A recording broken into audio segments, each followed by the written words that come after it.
Are you tired of the same old streaming options? Introducing MIPCOM, the revolutionary Web3 content platform where you can not only watch films, TV shows, user-generated content, live events, and listen to podcasts, but earn from them too. MIPCOM commissions and produces content that connects and empowers both viewers and creators in a fully decentralized video ecosystem. With live monetization, crowdfunding, NFT gating, and even the opportunity for fractional ownership of content, MIPCOM is changing the game. MIPCOM. Join the conversation and start earning today. Download the app from the Apple and Google Play app stores. TellyCast, the TV industry news review. Hi, I'm Justin Crosby, and welcome to this week's TellyCast. I hope you're enjoying the series so far, and if you are, I have a quick favour to ask. Please give us a rating and a quick review. A few words will do on Apple Podcasts or wherever you get your podcasts, and share the show on social media. We've had a great response to the show so far, and with your support we can help even more people discover TellyCast. So, quick commercial over. Coming up on this week's show. Head of BBC Studios Nordics, Formats and Production, co-chairman of TV's Format Recognition and Protection Association, FRAPA, and CEO of Missing Link Media, Jan Salling, joins me along with Dermot Horan, Director of Acquisitions and Co-Productions at Ireland's public service broadcaster RTE. Dermot is also Vice President of the European Broadcast Union's Television Committee. Peter White from Deadline updates us from LA on all things US TV, and K7 Media's Girts Licis brings us up to date on the latest developments in sports broadcasting. It's all coming up on this week's TellyCast. So my first guests on this week's show are two vastly experienced European TV executives with responsibility for buying and selling some of the world's biggest TV shows, such as Killing Eve, The Handmaid's Tale, Homeland, Top Gear, Strictly Come Dancing, and Bake Off. Welcome to the show, Dermot Horan and Jan Salling. How are you doing, guys? Thank you. Doing well. Very well, Justin. How's things at RTE, Dermot? It's not bad. I mean, obviously, RTE is a public broadcaster. There are people in the newsroom and current affairs, and some people in entertainment who are actually working in the office and working in studios. But you'd be surprised, even our Today programme, our equivalent of the Today programme, the radio programme in the morning, is actually done from people's homes. The 1 o'clock news is done from people's homes. So people have adapted hugely. Those of us who are involved, more at an office end, we're working from home. And I suppose I can't really complain because I live by the sea. So I can go for a walk down the sea every morning, and I get my fix of the sea and the sea air, and that's one of the advantages we would have, say, over London, which is very internal. And also we've less people. We're not dissimilar to Denmark in that respect, and Jan, in terms of population size. There's no real traffic, and there's not enough people to make it annoying. So actually, I can't really complain. I mean, I am massively missing the fact that there's no MIPCOM, and I would be going to the LA screenings next week. So I missed that from a business and a personal perspective. But actually, in terms of lockdown, compared to other people, I can't really complain. And how about you, Jan? How's Copenhagen? I'll just copy-paste everything that Dermot just says to make it short. No, but putting a bit more words to it, I'm not complaining at all. I've been working from my home for the past 11 years. So this is same for me. I was doing it in my previous occupations as well, and in the previous one as well. So for 11 years, I've been working out of this basement of mine in Copenhagen. And I also, as Dermot, live right by the sea and have a forest right by. So I get my fair dose of fresh air and nature, and to preserve my sanity. But besides that, business-wise, I think we get deals done all the time. Things are on hold, which has to be on hold, but then other deals are done. There's a lot of things in development and in pre-production and in planning phases, which is actually quite nice because now everybody has a lot of time to discuss, plan, work creatively with stuff and think out of the box. Which we seldom have the time for because we're running in and out of productions and having deals done, and everybody's so stressed up So I actually think this is a nice time. I feel quite almost ashamed to say that I'm enjoying it, but I am kind of enjoying it. I think this is a great time for bringing perspective to the business and to everyone's life. Well, I'm sure we all agree a little perspective goes a long way right now. Dermot, we'll start with your first news story, if we may. You've chosen a piece in Broadcast on the summer of nostalgia for broadcasters. Can you talk us through that? Well, I suppose the first thing is there's not a lot of new production happening. So, people are relying on repeats. They're relying on their library. They're relying on their archive. But also, I think there's an appetite for this. I mean, one of the things that we've done is we've scheduled a number of classic movies every weekend. And these are very well-known classic movies, from Spartacus to Dr. Zhivago to Casablanca to The Magnificent Seven. And actually, they've been hugely popular. One, there's a lot of people who are stuck at home anyway. Anybody over the age of 70 in Ireland over the last 7 weeks has been cocooned at home effectively by law. But a lot of people have been made unemployed or are furloughed or, are working from home. And, if you put on particularly a long movie like Dr. Zhivago for 3 or 4 hours, for that duration, people just get transplanted back to a time, if they're of a certain age, when they actually went to see it in the cinema and can remember the frisson of seeing, Omar Sharif and Julie Christie, or if they're younger, maybe remembering they watched it in telly when they were in their youth. So those kinds of kind of nostalgia pieces are actually providing almost a public service. And we've gone ahead and we've done a big promo on RTE showing all these clips of these movies. And they're actually rating as highly as some of our new movies. So that's one element of nostalgia.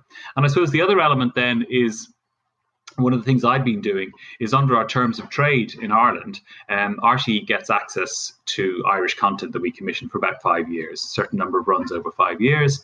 At the end of that period, that material ends up rightly back with the independent producer. And so what we've been doing is we've been licensing, classic dramas and classic comedy dramas and comedies from Irish producers. That's worked really well because, again, that kind of drama has a second, audience with younger people. It has a nostalgic audience with older people. And also, from a business perspective, we've been able to put some money the way of independent producers in Ireland who, are doing a lot of development at the moment, but actually aren't in production. So actually getting a relicense fee for 3 series of a drama they made in the 1990s actually is keeping their office going for the next number of months as well. So I'm conscious of that as well. So for all sorts of reasons, I think nostalgia it's a broad term, but it's working. Now it can't just be nostalgia, and that's why in your intro you mentioned series like Killing Eve, and we've got Normal People on as well at the moment. So it's important that we offer the audience something new and fresh. But I think if you mix that with the nostalgia, you've got a nice mix. And in terms of looking at the summer and autumn schedules, do you think it's going to be more of the same? I mean, where are you with productions that have recently finished and about to come on screen? And what's the balance between that catalogue and newer productions? Okay, well, I mean, if you look at a public broadcaster like RTE, we produce all genres of programming, from news and current affairs to sport to entertainment formats, lifestyle shows, docu-soaps, and of course drama and comedy.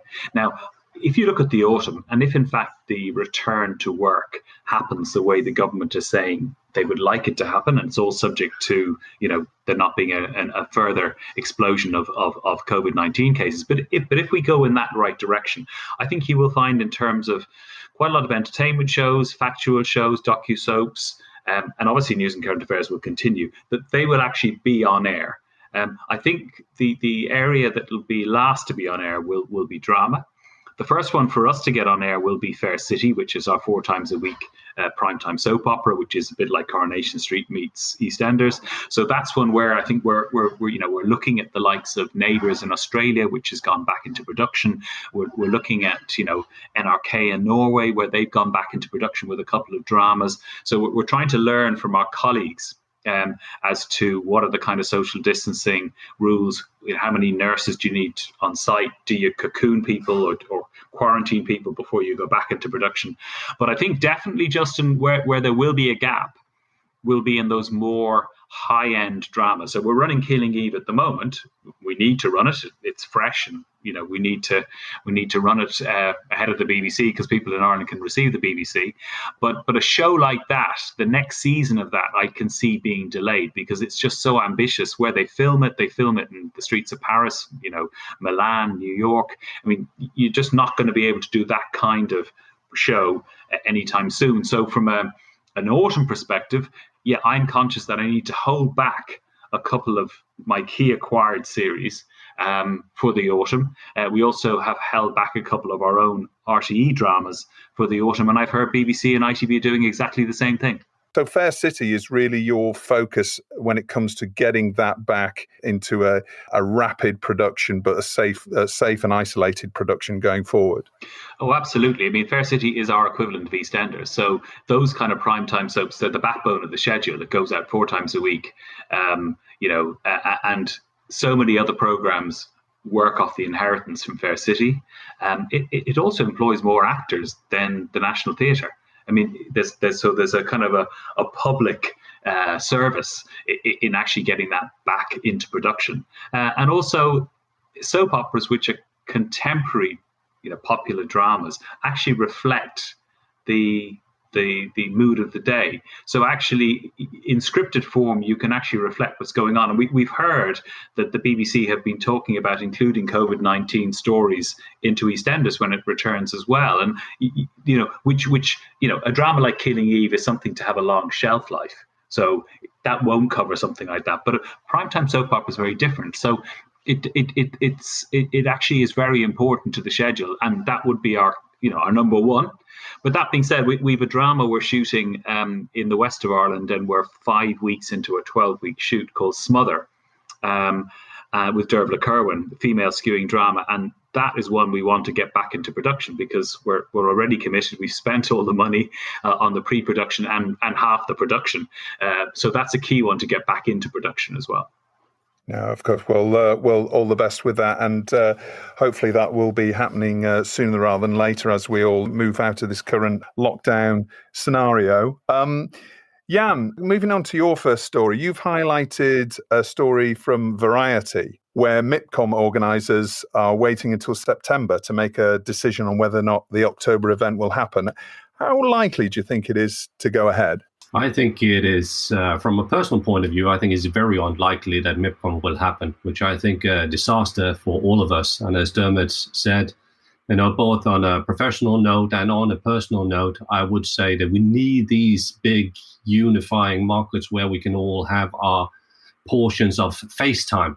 I like Zoom. I like, as I said, working from home. I think this is a very efficient way to do pre-production, planning, creative work, development and stuff like that. But for the real deal making, FaceTime and personal contact and personal relationships, which we have all built over the past 20, 30 years, are crucial. We need those. It's impossible to keep in contact with everybody over a Zoom. So in that sense, we need the market. I would hate to miss MIPCOM. I think missing MIPTV was a blow, but we can survive that. But missing MIPCOM would be a disaster.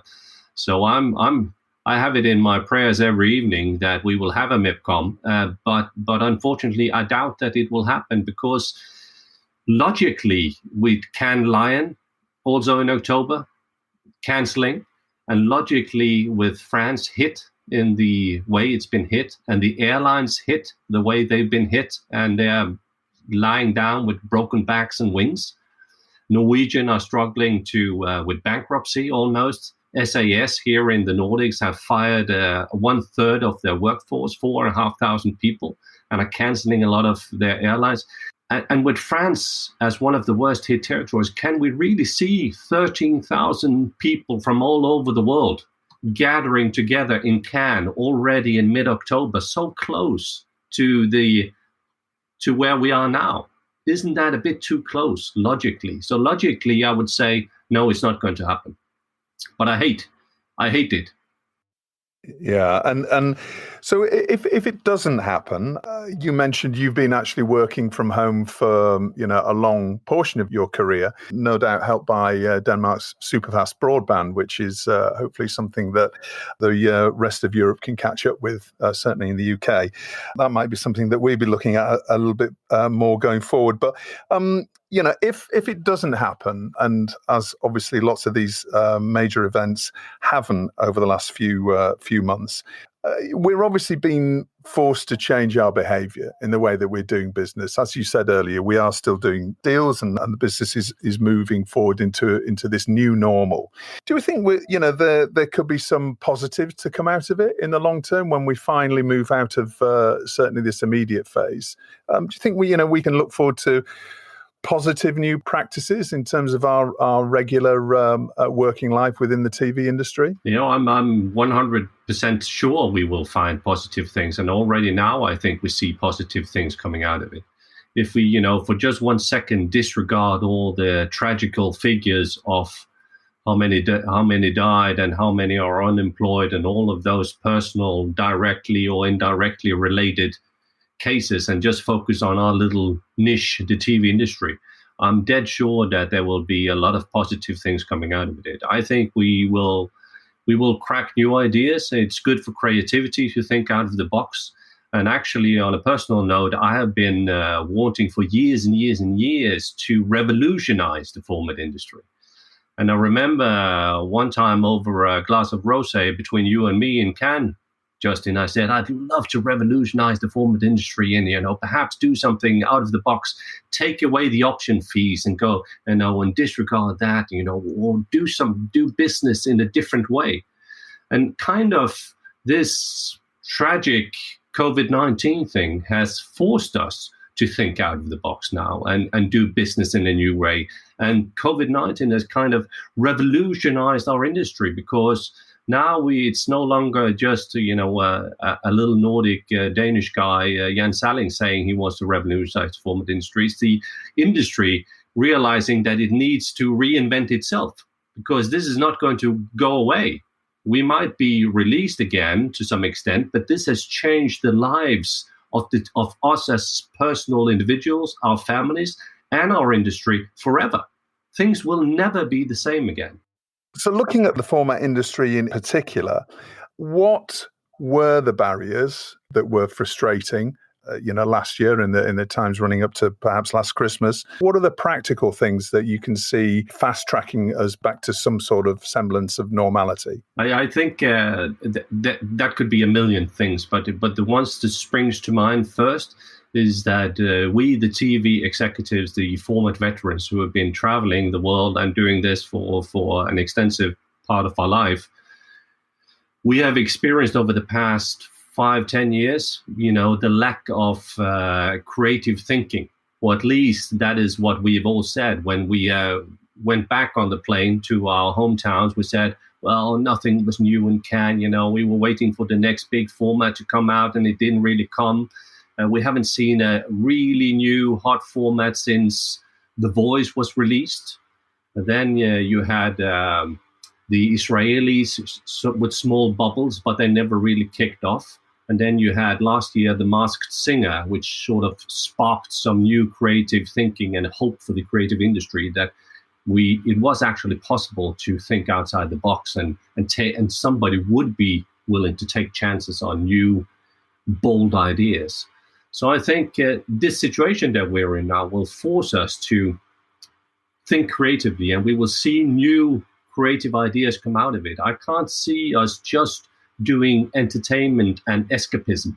I would hate that. And I know for certain that the Nordic audience, which is the one that I'm most focused on, we love entertainment with a purpose. We like to be entertained, but there also needs to be a good reason for us to be entertained, a good excuse. We want to take something with us when we're entertained. So that is why we are keen on factual entertainment shows. And I hope that the world will be able to hold up a mirror towards the world and sort of reflect that into the formats that we develop, commission, produce, and air going forward. So it's not only stupid, brainless escapism, but it's actually something that we as individuals and personal being can relate to, which reflects the new normal, the new world, the new standard. And I can't think of anything in the world except for perhaps an alien invasion who could have united us as a global people so fast. Within weeks, it changed the standards and we had new normals on a global scale within weeks. It's been an amazing journey, and again, not looking at the tragic figures of unemployment and debt rates, but if we look at it with our little niche TV industry glasses on. Well, I mean, certainly the creative industries have got a fantastic track record of overcoming adversity and taking adversity as a and basically spurring on new ideas and new formats. So hopefully that's something that we'll see going forward. Dermot, your second story focuses on a return to locally relevant, globally appealing production, which you touched on a little bit earlier. Tell us a little bit more about that. Well, I think obviously from an RTE perspective or an ITV or Channel 4 perspective, when you commission drama, and it is the most expensive thing you'll do, even though you'll get funding internationally and you'll get tax breaks, it's probably still, in terms of what you contribute, the most expensive thing you do. So you really want to get a bang for your buck domestically. It needs to work domestically. But at the same time, you're reliant on a lot of international money. Now, 20, 25 years ago, there was this awful phrase, Euro pudding, that, you'd put together a whole load of characters. So there'd be an Interpol service around the world or in Europe. And it never really worked for anybody. And what seems to have emerged, again, looking at Jan there, what came out of Denmark and what came out of Sweden, and I'm thinking of things like Borgen. I mean, a series like Borgen, which I know that Denmark's Radio are looking to do another series of that. I was watching Borgen from Dublin, and I was looking at an intelligent, middle-class woman who was trying to grapple with a relationship with her husband, her children, and actually being a senior politician in a government in a Western democracy. I actually could relate to that entirely. So it was absolutely Danish, and you could tell from the furniture and the lovely lampshades and all the. This is Copenhagen, but at the same time, it worked for me in Dublin, and it worked for people in London, and it worked for people in Brussels, and so. I think, that kind of local drama, and I'm looking, for example, at the success of Normal People, which has, gone out in the BBC and RTE and indeed Hulu in the US. And I've been following it on Twitter. And the response in the United States to this show is immense. And it's incredibly favorable. And yet they haven't made any attempt to put in Americanisms or Britishisms. So, for example, in the school, they have, when you finish school in Ireland, you have what's called a Debs dance. And, it's essentially the high school prom. But they don't call it the prom, they call it the Debs. The A levels, in Ireland are the leaving cert. And so people just call it the leaving. How are you getting on in the leaving? Now, if you're watching it in the States, you automatically translate leaving cert to the SATs. If you're in the UK, you translate it to the A levels. So, you haven't made any, compensations for, making this international. You've made it actually absolutely authentically Irish. And in the case of Borgen, authentically Danish. But it has this international appeal. And I think as we move forward and we find that actually doing some of these hugely international, hugely ambitious dramas that involve filming on several continents, like MacMafia or Homeland, that will be a challenge in the short to medium term. But potentially where there will be an opportunity will be these local dramas that will be, supported by local broadcasters or SVODs or VODs. But also, I think you will find that there will be this international appeal for them. And also from a practical perspective, if you're filming somewhere local, so think of a BBC series like Last Tango in Halifax, set in Yorkshire, relatively small cast, brilliantly written by Sally Wainwright. But actually, in terms of the number of people involved there who need to be tested, etc., it's quite contained. And yet it has international appeal. So I think those kinds of dramas are the kinds of dramas that we'll probably see will be the first round of dramas that will be brought to the market. That's really interesting, and I can imagine that the regional relevance is probably what makes them so internationally successful, because they are genuinely creative and they feel genuine, essentially. They feel genuine. They feel authentic. You actually, when you watch them, if you're not from that country or that region, you learn a little bit about how that region works and how they dress and what their houses are like, what the interiors of their houses are like, what their gardens like, where they go to school, But at the same time, you can relate to them because they're humans. So in the same way as Jan is saying, this is COVID-19 has brought the world together. Yeah, we brought the world together because we're all looking at each other and saying, well, how are Denmark getting on? How's Czech Republic? How come they've done so well? The same as us, they're Europeans in the European Union. How come they've done so well? And so we're learning from each other. And I think that's in the future. We even in fiction, we want to kind of learn from each other. Well, absolutely. And I think moving on to Jan, your second story is perhaps something that those outside Denmark didn't realize the country's love of singing. And this is something that we've seen becoming an enormous success. Tell us a bit about that. Actually, shortly after the lockdown in Denmark, which was mid-March, Denmark's radio, the public broadcaster, came up with sing-along shows. And I saw all kind of media experts and journalists from all over the world saying, yeah, they have a huge tradition in the Scandinavian territories for sing-along shows, which I actually didn't know, or I didn't realize that we had. But now I know, because they have become, against all odds, immensely popular. So what we have had is all weekdays, from Monday to Friday mornings at 10, one of the composers here from Public Service Channels, who was also the conductor of the girl choir here from the Public Service Channel, which is a very, very Danish thing. He is having a half an hour sing-along where people sit and you have the karaoke text scrolling under him and he's playing the piano and people are singing along from their homes. And then you have placed on various places around Denmark, you have a camera crew, so one in the south of Denmark, one in Copenhagen, one in the north of Jutland. So, and there you are filming people watching TV and singing along live.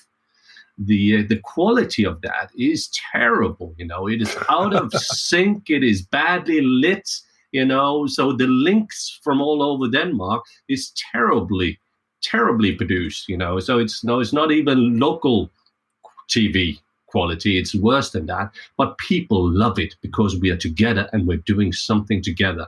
We're alone, but we're together. We're isolated, but we're doing things together.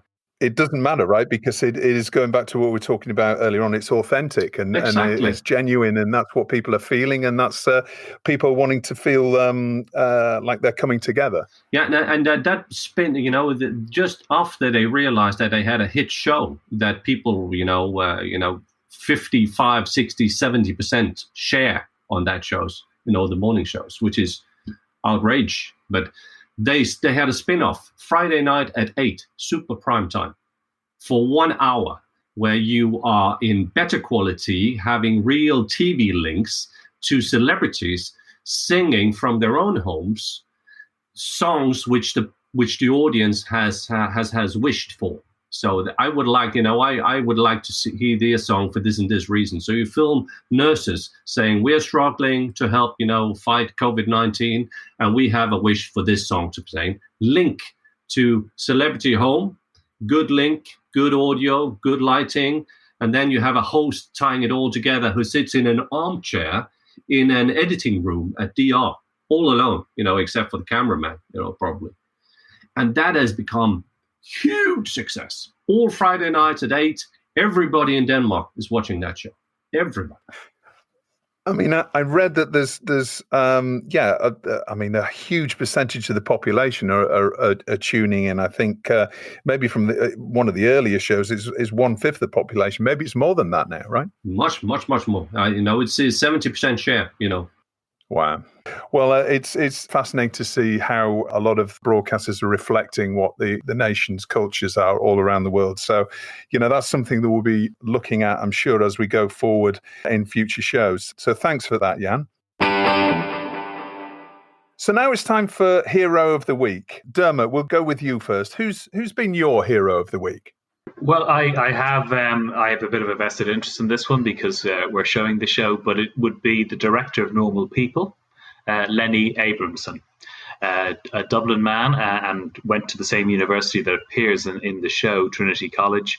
He produced a number of movies in Ireland, and then he kind of came to prominence recently when he was the director of Room, which got nominated for various Oscars, which was shot in Canada. But he has a great ability to work with young adult actors. We saw this in a movie that I was involved in called What Richard Did, which was an Irish movie about a bunch of young guys who ended up in a fight and somebody died and it was a cover-up. But these were guys who were 18, 19. And he has that ability to get into the heads of young adults and let them express themselves in a very realistic fashion. And if you look at the series Normal People, which was essentially a series made for VOD. So it was a big BBC Three play, and it was a Hulu play in the States. BBC have actually ended up putting it out on a Monday night at 9:00 as double episodes, and that's partly because of COVID-19. But actually, the number of young adults who've watched all 12 episodes already, the Twitter, that they feel that, in these two characters, they've actually it just reflects, I suppose, modern life for a young person going to university who has, who has a love life, in and out of love, but also has, mental health issues, has potential issues with their parents and the way they grew up and their backgrounds, and just in a very, very authentic fashion. So I'd like to give my kind of award of the week to Lenny for what he's done in Normal People. All right, fantastic. Jan, how about you? Who's your hero or heroine of the week? My heroine is perhaps no surprise to a lot of people who know me well, is a Swedish girl called Greta Thunberg. And she is my heroine for multiple reasons. First and foremost, because she is an amazing young girl who is very bright and have certainly brought the climate crisis and the carbon imprint and everything that we're doing wrong to the attention of worldwide leaders who does not give a shit, but she still keeps on fighting, and she is a good promoter for that.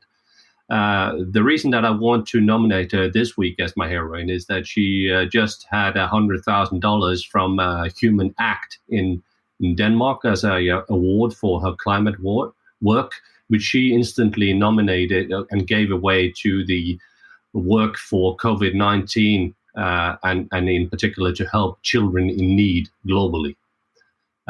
So she is, for all the right reasons, my heroine for this week. And again, coming back to what I said before on thinking outside the box and the new normal, I think with the reports we've seen on reduced carbon imprint for all over the world, of course, factories have shut down in China, and we are driving less cars and we are flying less planes, and the impact that has had on a positive note on the climate changes just tells us that what Greta and the entire climate change environmental people are saying that we have to do, and world leaders keep on saying we can't do, and it's impossible. It is so possible to do, and it is also very possible to unite the entire world if the cause is right. Now we are united by COVID-19, not out of our free will, but because we are forced to.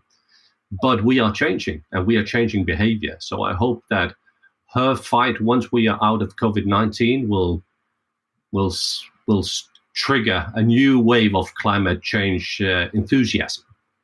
Yeah, well, obviously she's an incredible young woman, and we can all learn a lot from her. And as you say, now perhaps is the time that we can take a pause and think about the way that we do things going forward in terms of our everyday life. I mean, speaking from somebody who lives in the centre of London, the air quality now is extraordinary. It's like living in the countryside, and and I actually find myself walking outside the house to look at a plane when it comes over, because it's so extraordinary to hear plane noise now. I mean, it is perhaps a time for us to really look at all of the ways that technology can help us, and really, really move forward in terms of moving away from those old ways of doing things that were damaging the planet. So moving on to Get in the Bin. And Get in the Bin is obviously our weekly opportunity to throw somebody or something into the bin. It could be TV industry, it could be something outside the TV industry. But Dermot, tell us who you're throwing in the bin this week. Well, I'm not throwing a person in the bin. I mean, those who know me over my many years in the industry, I tend to be relatively diplomatic. I don't like to make too many enemies. That being said, I read on Friday that the French drama festival Salling in Fontainebleau was going to be cancelled this year, and there was going to be an online market. And I just wanted to kind of knock that on the head and say, you can have online screenings, but I don't think you can have an online market. And it gets back to what Jan was saying about MIPCOM. I mean, I'm on the EBU TV committee. I'm a vice president of that. We travel probably too many times a year. We're having online meetings now. I could see after this that I will at least halve the number of traveled meetings I go to for that particular organization and reduce my carbon footprint. But actually, you could argue that by having 70 meetings in 1 week, with one flight there and one flight back, is actually a very reduced carbon footprint, a very effective way of actually meeting the maximum number of people in the minimum amount of time. And that face-to-face that you have at a market like MIPCOM, not just the 70-odd meetings, which anybody who's not in the industry finds kind of outrageous, but it is actually true when you actually add them, every half an hour from kind of 8:30 in the morning till 6. It's actually the people you just bump into on the Croisette, the people, when you're going past the number 72 bar, or, you're going past the Carlton, you just see people and you say hello to, and you just keep in touch. And I think, online markets won't do that. And I think it's a misnomer to call something an online market. I think if something doesn't happen, you can by all means have an online screening and invite people online to look at it on whatever platform they want. But don't call it a market, because I don't think it's a market. Interesting. Thank you for that, Dermot. Jan, who you going to throw in the bin? Well, perhaps it's obvious. If you have listened to everything else I've said in this podcast, it's obvious who I'm going to nominate. And it's almost too obvious. I would like to throw Mr. Donald Trump into a bottomless bin. He is a disgrace to humanity. He's a disgraceful president. He is in all ways I can mention, he is a disgrace. So I would like to throw him into the bin and put the lid on and leave him there to rot. Okay, all right. Well, thank you, Jan. That's very, very clear and strong view, and thank you. And I think there's a lot. No, it's a Nordic frankness. You always appreciate the Nordic frankness. Yeah. We do, and I thank you for your Nordic frankness today. It's been fantastic for you to join us, and to you, Dermot. Thank you again for your insights, and we look forward to seeing you in person sometime soon. Thank you, Justin. Cheers, Justin. So it's that time in the week where we get to go over to LA and speak to Deadline's Peter White. How are you doing, Peter? Hi, Justin. I'm good. Yeah, the sun is shining. So no complaints here. Great. Well, we'd expect nothing less from LA. We were talking to Jan Salling earlier on in the show about formats and how formats have been affected by the current crisis. So your first story today was a little bit about one of the world's biggest formats of recent years, The Voice. Yeah, it came back last night. And similarly to American Idol, which are obviously two of the biggest entertainment shows in the States, they've been producing it remotely. But the interesting thing about The Voice is actually they had a studio element. So, we're all desperate to try and figure out how to get back into the studio, and the show seems to have done it. They didn't do the whole show that way, but they had Carson Daly in a soundstage. They shoot that over 2 sound stages in Universal Studios. They had about 30 crew, which is down on the 450 that they usually have. I thought it was really interesting how they managed to do it. You know, they had to sort out safety protocols. That was obviously a key thing. Taking temperatures twice a day. People got separate bracelets to show that they were healthy. So they will do that, as well as wearing masks, and obviously things like craft services were reinvented. But I just thought it was interesting to show the progression as we move into, I guess, the second stage of this shutdown. Yeah, it's a real statement of intent, isn't it, from Hollywood to get these big juggernaut shows back the wheels rolling again. I noticed also that Netflix have started production in some of the other territories around the world, perhaps as a bit of a blueprint for Hollywood. They've started in Japan and South Korea and Iceland, I believe. So that's maybe a bit of a pointer that The Voice is really picking things up over there. Absolutely. Ted Sarandos did a piece where he was talking about international production, and they're desperate to see if they can learn anything that they can bring back to the States and obviously the UK and other markets. So we're starting to get there. Well, that's great news. Perhaps some not so positive news coming from Viacom CBS. Yeah, the inevitable has happened last week. They made the first group of layoffs. Part of this is down to the merger that was going to happen anyway between Viacom and CBS. So there was always going to be people that were going to leave after that. But I think this shutdown and COVID-19 didn't help. So there was a lot of people. So it's hit right across the Viacom CBS networks. You have MTV, you have Comedy Central, you have Smithsonian.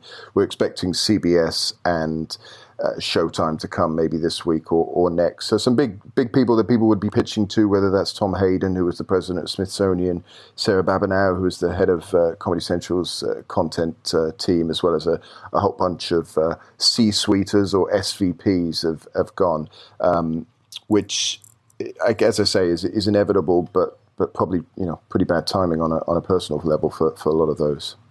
Yeah, well. Obviously, sympathies for everybody that's lost their job in these difficult times.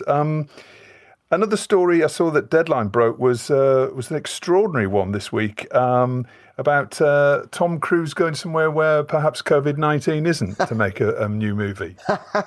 Yes, my boss Mike Fleming is heading into space with Tom Cruise and Elon Musk. A really wild story, as you say there, that they're working on a movie project with NASA. The first narrative feature film in space. I have a feeling this has got nothing to do with COVID-19, but they are looking to shoot elsewhere, so why not? Who knows? Mission Impossible is Tom's brand, so if this is anything like that, we'll see. It's fascinating to watch. I guess, I know that we joked at the time that Battlestar Galactica might do the same thing, because that was a big story this week. They found a showrunner with Michael Leslie, who Brits best know as the guy behind The Little Drummer Girl, the BBC and AMC co-production, and he's now going to be the showrunner for the reboot, which is heading to Peacock. A huge move for him. Will really take him to that next level, and it's obviously a franchise that NBC is keen on after the success of the Ron Moore series a few years back. Well, we look forward to seeing how that one develops, and as ever, Peter, thank you so much for joining us, and we look forward to catching up with you next week. Thanks, Justin. It's time to catch up with K7 Media's Gert Licis. And this week, Gerts, we're going to be talking about sports broadcasting. Yes, you are very right, Justin. So I would like to look at the situation that sports fans are finding themselves feeling at the moment from two different angles. First of all, what makes them stand out from other viewers is their passion for sports, of course. They are in constant need to get their regular dose of adrenaline, those nail-biting moments sitting on the edge of their seats, cheering for their idols, swearing at their rivals and missed opportunities. This is where the event television is at its utmost, providing this exclusive feel of being here and now and becoming an eyewitness of the moments that will make history. But on the other hand, these people are as much humans as everyone else. And thus, currently, they are looking for the same tone and values as any other viewer. They are looking for escapism, for times when the world was a better place, when it was possible to travel to any corner of the globe, and to get an emotional confirmation that they are not alone in these current crazy circumstances. Now, That's where we see that for devoted fans, sports archives and sports celebrities can provide the same comfort as any other video genre. So, what we see is an explosion of sports-related talk shows, magazines, and just one-on-one interviews with sports stars, in most cases within their home environment, showing, yes, they are also captured in a lockdown, same as us. They are coping, keeping their mind strong, so I must be able to. Many leagues and channels have released their archives of old games from the last decade and beyond, as well as documentaries around sports, bringing up memories for these audiences, reminding them of better times when the grass was greener and providing an opportunity to travel virtually together with their favorite teams and sports icons pretty much everywhere on this planet. So that's how they now get their comfort food as humans. But surely that's not feeding that competitive experience that they get from watching live matches. Exactly. And they have found a remedy for that, and that's esports, following their favorite games and sports stars as they play virtual games in their primary sport or trying out their hand in a different skill. In some cases, playing for charity and donating any money won to fighting the virus, for instance. The English Premier League is the latest sports organization pitting professional footballers one-on-one against each other in FIFA 20. The first round of matches clicked off on 21st of April via Sky Sports Football YouTube channel, as Aston Villa's John McGinn took on Brighton's Neil Maupay. The same is happening with other ball games like basketball or baseball, as well as other sports. The very first race of NASCAR racing series on Fox Sports, for instance, drew in almost 1 million viewers. And just the most recent example from this week, the collaboration between IMG and Facebook Gaming, which resulted in the stay-at-home slam featuring tennis stars, including Serena and Venus Williams, Kei Nishikori and Naomi Osaka, paired up with a celeb not known for their tennis skills and playing doubles and competing in a live-streamed Mario Tennis Aces tournament for charity, with commentary provided by tennis legend John McEnroe and YouTuber iJustine. So we were talking about viewers, but how about the current situation for sports broadcasters as a business? Well, the initial blow caused by the cancellation of the sports events and games in particular has been devastating to both sports organizations as well as broadcasters, no question about that. Just to give you a little bit of perspective on how dependent the two are, the value of sports these days is directly depending on how big is this audience, how many people are watching it. The global value of sports media rights currently stands at around $50 billion. The cost of Premier League's broadcast rights globally is more than £9 billion for the current three-season cycle. There are countries in Europe where the whole state budget is less than that. For all major leagues except NBA, media rights sales make more than 50%, more than half of their total revenues. Now, looking from broadcasters' perspective, particularly in times when the media landscape has been changing so rapidly, scheduled sports events have been providing the most loyal and predictable audience possible. This, in turn, was helping tremendously with planning budgets, selling advertising, and in case of pay TV providers, which have been particularly heavily loaded with sports programming, preventing the acceleration of cord cutting for their bundles, which without sports, in the times when the consumer is otherwise in total control of what, when, and how they are choosing to watch, these bundles, they are just in many cases looking like, pagers instead of smartphones for the price of the latest iPhone these days. Would you do that? Of course not. So how will sports broadcasting look in a post-virus world then? I think that this current emergency situation is going to change irrevocably the ways the sport is distributed and broadcasted in longer term. This is likely to accelerate adoption of direct-to-consumer services, streamers, and decline of cable in sports distribution. And the major sports organizations will realize that they could get more profit out of selling their own content themselves, making more smaller deals and increasingly with digital players. But the other change, not less important, is that we are going to see more and more what's called gamified viewership. Viewers taking control of the sports watching experience instead of being just passionate but passive game fans. They will expect to switch the camera angles by themselves, follow statistical analysis and fan commentary, experience co-viewing and live chats with fellow fans, and even live gambling. These add-ons bring along new monetization opportunities as well, which can actually provide some relief in situations like this in particular, as the recent data show that direct response advertising, which is advertising calling for a viewer's immediate action, like, for instance, clicking on the link and buying an item or service, is much less severely hit during this crisis than other types of advertising. And naturally, a similar model will be applied to esports as well. So we can tell with a high degree of certainty that both industries, sports and esports, will be looking at strategies to broaden their collaboration to continue this momentum. Well, it's certainly a very interesting time for sports broadcasters, and we're actually not far away from the German Bundesliga coming back, which is probably one of the first major football leagues in the world. So we'll be looking at that very closely to see how the authorities and also the broadcasters deal with that. Girts, thank you so much for your time this week, and we look forward to hearing more from you next week. Thank you. See you soon.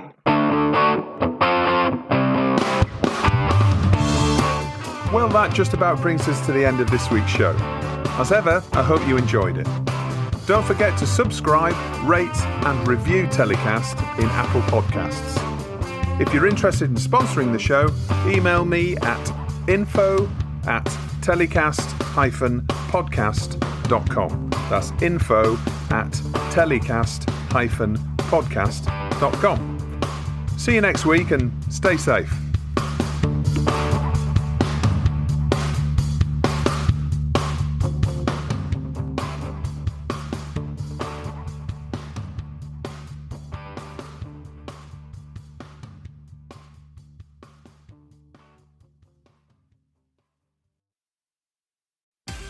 Are you tired of the same old streaming options? Introducing MIPCOM, the revolutionary Web3 content platform where you can not only watch films, TV shows, user-generated content, live events and listen to podcasts, but earn from them too. MIPCOM commissions and produces content that connects and empowers both viewers and creators in a fully decentralized video ecosystem. With live monetization, crowdfunding, NFT gating, and even the opportunity for fractional ownership of content, MIPCOM is changing the game. MIPCOM. Join the conversation and start earning today. Download the app from the Apple and Google Play app stores.